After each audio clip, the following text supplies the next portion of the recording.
Em nosso estudo de hoje é a lição 79 do Livro da Esperança, estudo íntimo. Ide, porém, e aprendei o que significa. Misericórdia quero e não sacrifico, porque eu não vim a chamar os justos, mas os pecadores ao arrependimento. Evangelho de Mateus, capítulo 9, versículo 13. Se só aos mais dignos fosse concedida a faculdade de comunicar com os espíritos, quem ousaria pretendê-la? Onde ao demais o limite entre a dignidade e a indignidade. A mediunidade é conferida sem distinção, a fim de que os espíritos possam trazer à luz a todas as camadas, a todas as classes da sociedade, ao pobre como ao rico, aos retos para fortificar no bem, aos viciosos para os corrigir. Capítulo 24, 12. Texto 12 do Evangelho segundo o Espiritismo.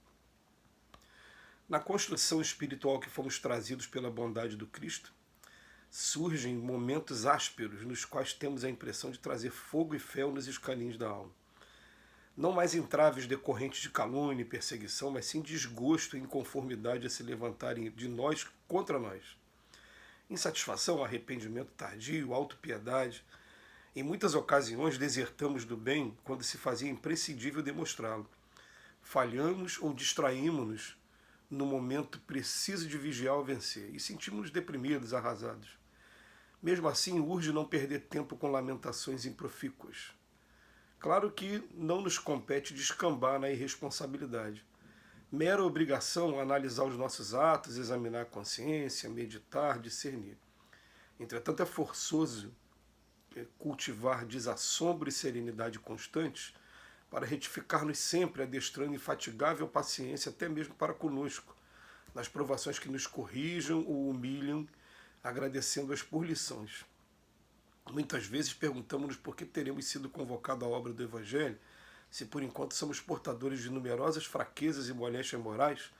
Contudo, vale considerar que assim sucede justamente com isso, porquanto Jesus declarou francamente não ter vindo à Terra para reabilitar os sãos. Críticos do mundo indagarão igualmente que diferença fazem para nós as teorias de cura espiritual e as diligências pela sublimação íntima se estamos estrupiados da alma, tanto agora quanto ontem. Podemos, entanto, responder, esperançosos e otimistas, que há muita diferença de vez que no passado éramos doentes e insensatos, agravando inconscientemente os nossos males, enquanto que hoje conhecemos as nossas enfermidades, tratando-as com atenção e empenhando-nos incessantemente em fugir delas. Muito bonito a chamada hoje do Emmanuel. O Emmanuel mesmo, ele já confidenciou em alguns momentos o processo dele todo, que ele vem passando durante todo esse tempo, né?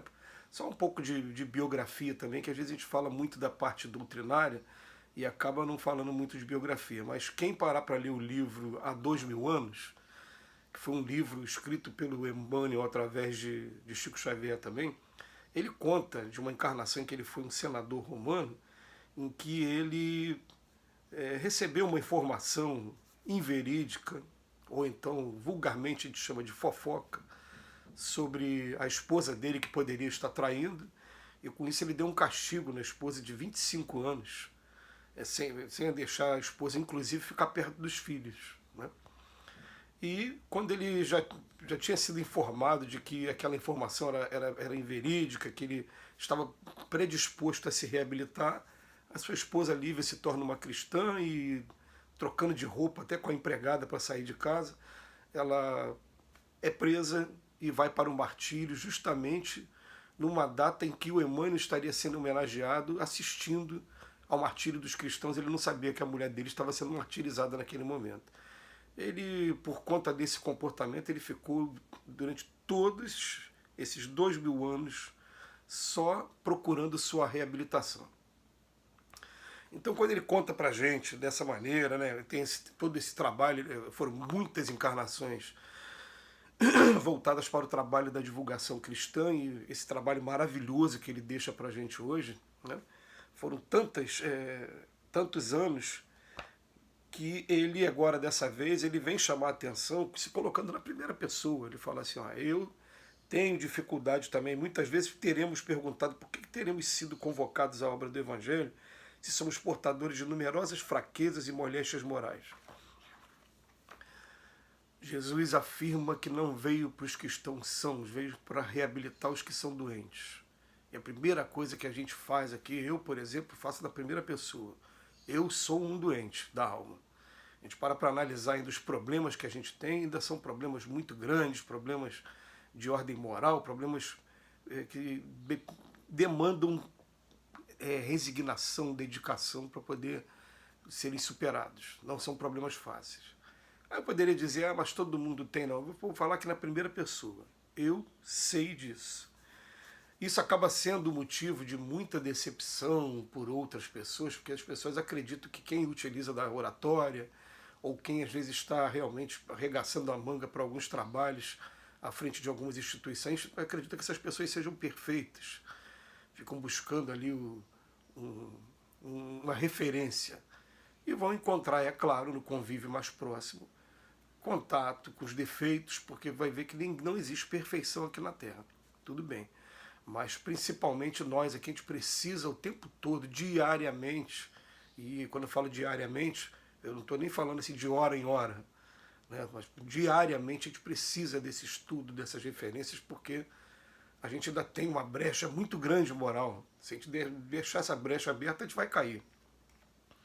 A gente sabe através dos espíritos que tudo começa no autoconhecimento. Para ter esse autoconhecimento, a gente precisa desse estudo íntimo de nós.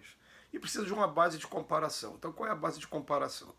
A gente começa a ler o Evangelho com frequência e, conforme a gente vai lendo, a gente vai comparando com os nossos comportamentos, o que temos feito e o que temos deixado de fazer. Daí a gente se conhece. Daí a gente começa a entender qual é o roteiro que a gente deve tomar. Mas a gente sabe que esse roteiro ele não é fácil. Mas não urge não perder tempo, ele bota aqui, não perder tempo com lamentações improfícuas. Ele fala aqui pra gente, muitas das vezes a gente deserta do bem, a gente falha, é preciso vigiar e vencer, a gente acaba naquele momento falhando, muitas vezes. Mas a gente não tem que perder tempo com lamentações, a gente tem que levantar a cabeça e falar, eu sou filho de Deus, eu fui criado dessa maneira, e tem sim uma particularidade. Quando a gente começa a se entregar ao estudo do Evangelho, aquela voz da consciência começa a cobrar com mais frequência a retidão dos nossos comportamentos.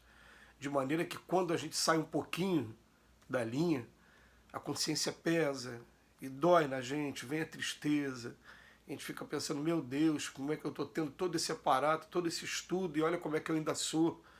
Mas esse é um processo inicial e é um processo muito bom.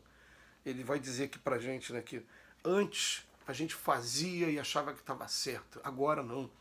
Agora os erros acontecem e a voz da consciência acusa, e a gente sabe que é um trabalho árduo, é um trabalho, tem que ter vontade, tem que ter resignação, porque o homem velho que está dentro da gente ainda está acostumado com esses comportamentos de muitos séculos, aí para largar um costume de uma hora para outra acaba não sendo uma coisa tão fácil, mas pelo menos a gente começa a fazer, vai devagarzinho, e quando a gente perceber, através da disciplina, muda sim. Nesse ponto muda. Vocês vão olhar assim, mas ainda falta muita coisa. Falta muita coisa. Mas alguma coisa já despertou, alguma coisa teve alteração. E é isso que importa. Para isso acontecer, né, a gente tem que fazer o autoconhecimento, comparar os nossos comportamentos, saber cada um deles. E hoje eu sei, olhando para mim, cada um dos meus comportamentos que ainda me comprometem. E também sei que por não ser perfeito, também não devo ficar me auto-martirizando, né? Esse martírio aí que vem de fora, é externo. Porque as pessoas se incomodam, né, de alguém que não é perfeito estar fazendo um trabalho e quer o tempo todo colocar o dedo nas nossas feridas. E assim, normalmente, é assim com todos os exemplos apostólicos que estão aí, os exemplos dos personagens bíblicos que estão aí. Ser humano é desse jeito. O que é essa pessoa vai querer colocar o dedo na ferida? Emmanuel dedicou várias lições a tratar desse assunto. Mas o que fica para a gente agora é que a gente tem que levantar a cabeça e seguir em frente, porque Jesus veio para ajudar cada um de nós mesmo que reconhece o erro agora, nesse momento. Que Jesus nos abençoe hoje e sempre.